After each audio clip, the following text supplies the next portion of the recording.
Anxiety doesn't always show up because something's wrong. Sometimes it shows up because something's about to change and the mind just hasn't reached that point yet. And that took me a long time to understand because I kept assuming anxiety had to be reacting to something specific, either a thought or a fear or some scenario my mind could point at and say, yeah, that's it, or that's what's causing this. Most of the time, though, there wasn't anything like that. It was already there before the thought even finished forming, before there was a story, and before I could even explain it to myself in any useful way. So at first, it didn't really feel like fear either. It felt more like an ambient static, like my whole system was turned into a signal that hadn't resolved into anything meaningful yet. My body was clearly aware of something, but my mind hadn't translated it. And nothing felt urgent. Nothing was collapsing. There was nothing obvious that needed fixing. Yet still, my body stayed on this state of alert. And that confused me for a long time, because everything I'd learned suggested that the body reacts after the mind decides something matters.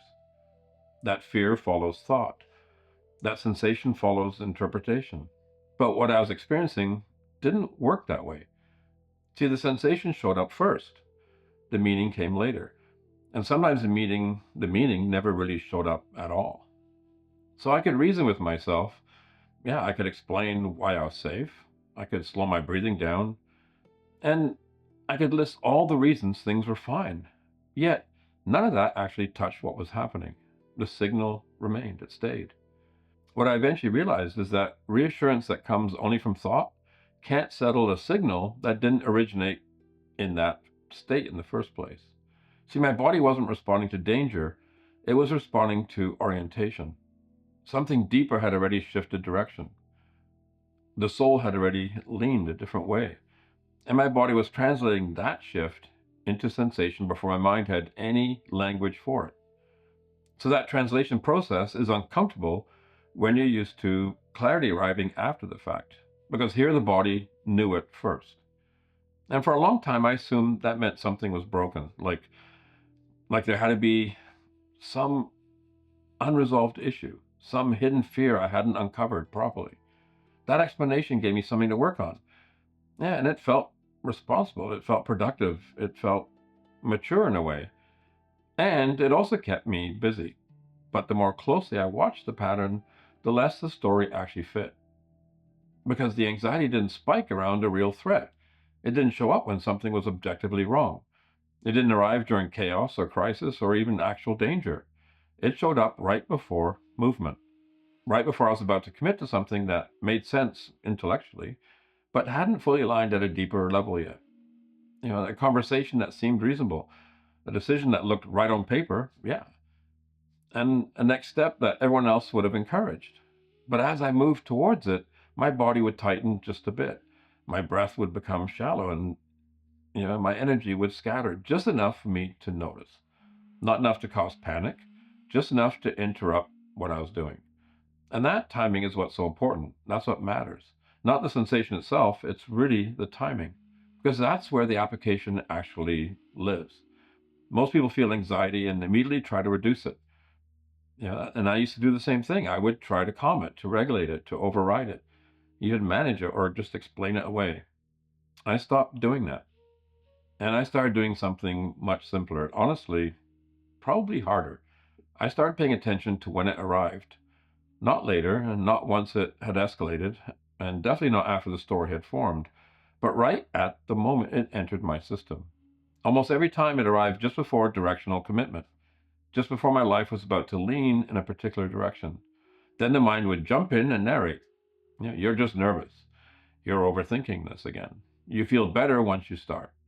Sometimes that worked, and sometimes it didn't. But even when it worked, it came at a cost.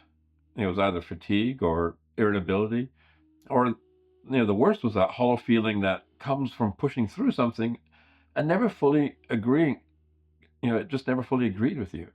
And that's when something clicked for me, because my system wasn't asking whether something would succeed. It wasn't asking whether I could handle it. It was asking whether it belonged. And that's a completely different scenario. And it's not one that the mind is particularly good at answering on its own. Because belonging is a soul level decision. the body just translates it. And once I saw that, I stopped treating anxiety like an error and started treating it like early data. Just early information. Not instructions, not commands, just data. And that shift changed how I listened.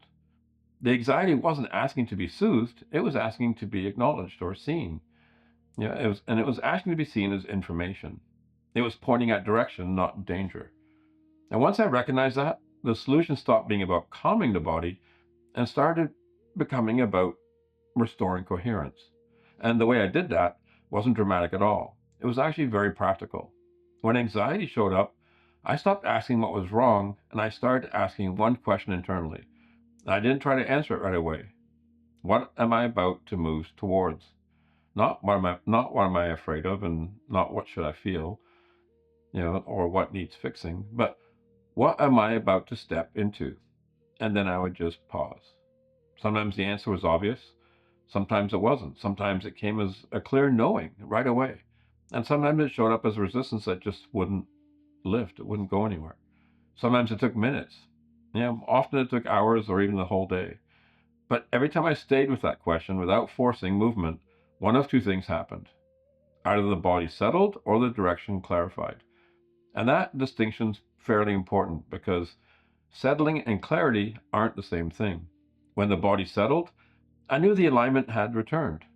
When the direction clarified, I knew something needed to change.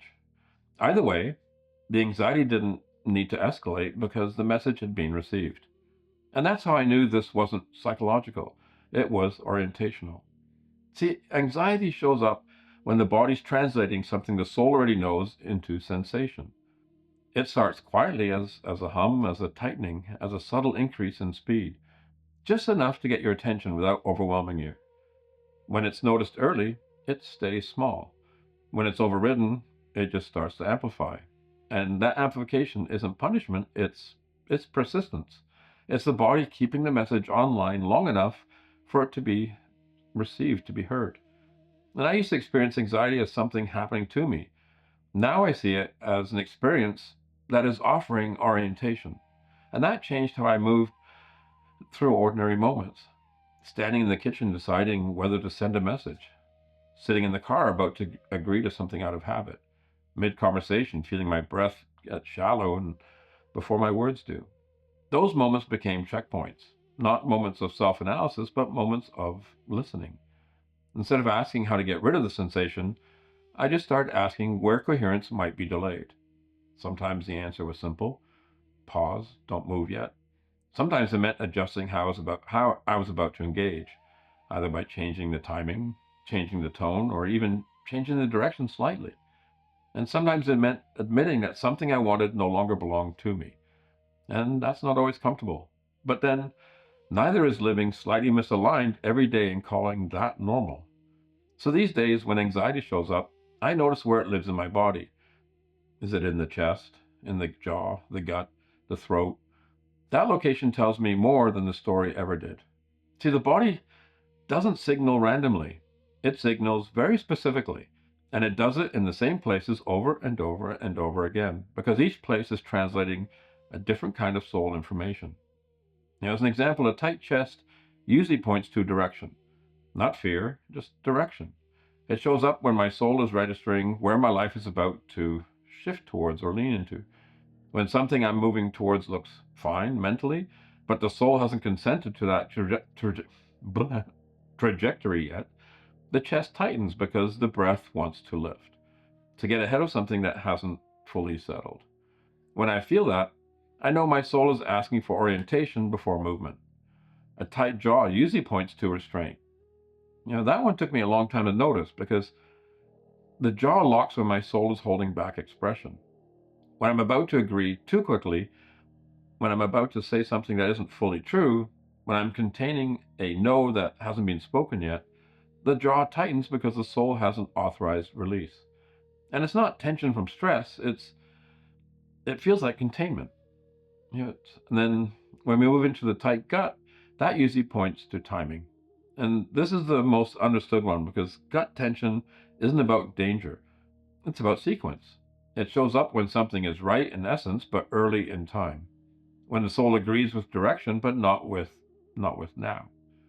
The body reacts because the soul experiences time non-linearly, and the gut is where that temporal information lands. And then there's the throat. A tight throat usually points to truth, not whether something is true in principle, but whether it's true to speak. The throat closes when the soul hasn't authorized articulation yet, when words would lock something into form before it's ready, when silence is actually the more coherent expression.